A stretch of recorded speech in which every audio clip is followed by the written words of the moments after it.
The homestead heart Wade Garrett sat on the porch of his ranch house watching the sunset paint the sky gold at 35. He had built a successful cattle operation through hard work and determination. But the house behind him was too quiet, too empty. His housekeeper, Mrs. Henderson, had retired last month. Moving to live with her daughter in town, Wade needed help managing the household, and after 3 failed interviews, he was losing hope. The women from the agency took one look at the remote ranch and declined. Then Sarah Bennett arrived. She drove up in an old truck that had seen better days. A little girl in the passenger seat, Sarah was maybe 30, with tired eyes but a determined set to her jaw. The girl looked about 5. With brown hair and pigtails and a blue dress that had been carefully mended, Mr. Garrett. "I'm Sarah Bennett," she said, extending her hand. "I'm here about the housekeeper position." Wade shook her hand. Noting the calluses that spoke of hard work, "The agency didn't mention you had a daughter." "Her name is Lily," Sarah said, a hint of defensiveness in her voice. "If that's a problem, we'll leave now." Wade looked at the little girl, who was watching him with curious eyes. He thought about turning them away.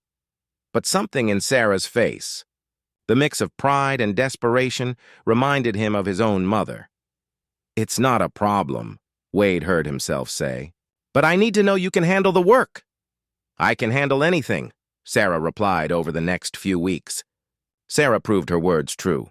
She managed the household with efficiency, cooked meals that reminded Wade of his childhood, and kept the ranch accounts with surprising skill. Lily was quiet and well-behaved. Playing in the yard while her mother worked, Wade found himself noticing them. The way Sarah sang softly while cooking. The way Lily watched everything with intelligent, observant eyes one afternoon. Wade was working on repairing fence posts when Lily appeared. "Mr. Wade," she said, her voice small. "Mama says I'm not supposed to bother you." "You're not bothering me," Wade replied. "Wiping sweat from his forehead, can I watch?" Lily asked. Wade nodded, and the girl sat cross-legged in the grass. She asked questions about the work. Smart questions that showed she was paying attention. "My daddy used to fix things," Lily said eventually. "But he went away when I was little." Wade didn't know what to say to that. "Mama works really hard," Lily continued. "She never stops, even when she's tired." "Your mama is a strong woman," Wade agreed. "She cries sometimes at night," Lily said quietly. "When she thinks I'm asleep." Wade's chest tightened that evening. After Lily had gone to bed, Wade found Sarah in the kitchen finishing dishes. "Can we talk?" he asked. Sarah tensed, and Wade realized she thought she was being fired. "You're doing excellent work," he said quickly. "That's not what this is about." Sarah relaxed slightly. "I wanted you to know that you and Lily are welcome here," Wade continued. "Not just as employees, but as people. This is your home for as long as you need it." Sarah's eyes filled with tears. "Why are you being kind to us?" "Because someone was kind to my mother once," Wade said. "When my father died and left her with a ranch she didn't know how to run and a son to raise, a neighbor helped us, never asked for anything in return. Just helped." He paused. "I've been looking for a way to pay that forward." Over the following months, something shifted. Lily began following Wade around the ranch, helping with small tasks. She learned to collect eggs, feed the chickens, and spot when a horse needed attention. Sarah and Wade fell into easy conversations over dinner. She was smart, well-read despite limited formal education, and had opinions on everything from politics to agriculture. Wade found himself looking forward to these evenings one night. A storm hit. Hard wind rattled the windows and rain lashed the house. Lily appeared in the kitchen where Wade and Sarah were securing supplies. "Mama, I'm scared," she said. Sarah gathered her daughter close. "It's just a storm, sweetheart. We're safe here." But Wade saw the fear in Sarah's eyes, too. "When I was Lily's age, storms scared me, too," Wade said, kneeling to the girl's level.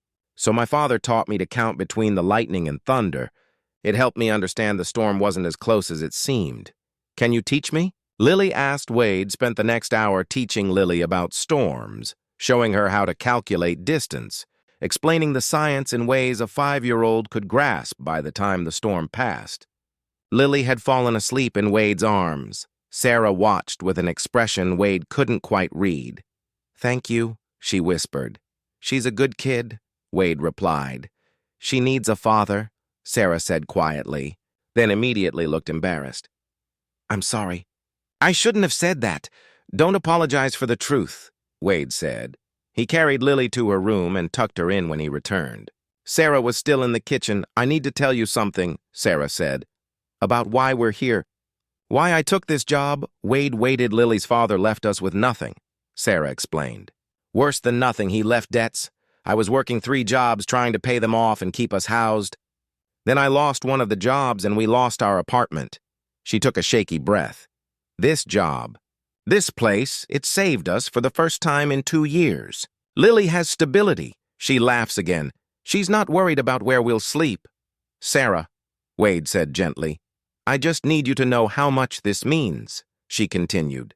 "Not just the job, but the way you treat us, like we matter. Like we're not just labor." "You do matter," Wade said firmly. "Both of you." 6 months after Sarah and Lily arrived, Wade made a decision. He called Sarah into his office. "I've been thinking about the future of this ranch," he said. "It's too much for one person, and I've realized I don't want to do it alone." Sarah nodded. "Waiting. I'd like to make you a partner," Wade continued. "Not just an employee, a real partner in the business. We'd split profits, make decisions together, build something sustainable." Sarah stared at him. "Wade, I can't afford to buy into a partnership." "I'm not asking you to buy in," Wade replied. "I'm asking you to invest your skills and work. That's worth more than money." "Why would you do this?" Sarah asked. "Because you've already made this place better," Wade said. "And because I trust you. And because Lily deserves security." Sarah was crying now. "I don't know what to say." "Say yes," Wade suggested with a smile. A year later, the ranch was thriving. Sarah's business sense had improved their operations significantly. Lily was excelling in school and helping around the ranch after classes one evening. As they sat on the porch watching sunset, Lily between them, the girls spoke. "Mr. Wade, can I ask you something?" "Always," Wade replied. "Could I maybe call you Dad?" Lily asked quietly. "I know you're not my real dad, but you feel like one." Wade felt his throat tighten. He looked at Sarah, who had tears in her eyes but was nodding. "I'd be honored," Wade managed. Lily beamed and hugged him. Later, after Lily had gone to bed, Sarah and Wade remained on the porch. "She loves you," Sarah said softly. "I love her too," Wade admitted. "I love both of you." Sarah turned to face him. "I was terrified when we came here," she said. "Terrified this would be temporary, that we'd have to leave, that Lily would get attached and lose another father figure." "You're not going anywhere," Wade said. "This is your home." "Is it?" Sarah asked. "Or are we still just employees living in your house?" Wade understood what she was really asking, Sarah Bennett. "You stopped being just an employee about a week after you arrived," he said. "You became my partner, my friend, and somewhere along the way, you became the person I can't imagine my life without." He took her hand. "If you're asking what I think you're asking, then yes, this is your home, and I'm hoping it always will be." Sarah smiled through tears. "I'm asking." They married 6 months later in a small ceremony at the ranch. Lily was the flower girl and took her job very seriously. Wade officially adopted Lily, giving her his name and all the legal protections that came with it.